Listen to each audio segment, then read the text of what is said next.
नमस्कार पब्लिक, माझी सर्वांना कळकळीची विनंती आहे की मी कोणत्याही नेत्यांना ब्लेम करत नाही किंवा कोणत्याही नेत्यांच्या विरोधात बोलत नाही.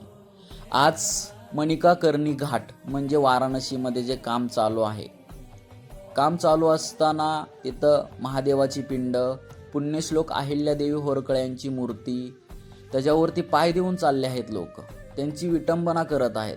माझं एवढंच म्हणणं आहे की असे लोक म्हणत आहेत की AI जनरेट व्हिडिओ आहे, पण हा व्हिडिओ AI जनरेट नाही आहे.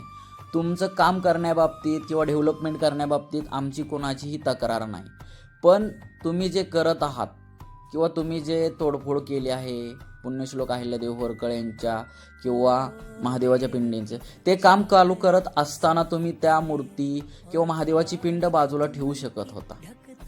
मला व्हायरल होण्यासाठी हा व्हिडिओ टाकत नाही आहे किंवा कुठल्या गोष्टीसाठी टाकत नाही, पण एवढंच माझी कळकळीची विनंती आहे ना, पुण्यश्लोक अहिल्यादेवी होरकळ यांनी आपल्यासाठी खूप काही केलं आहे.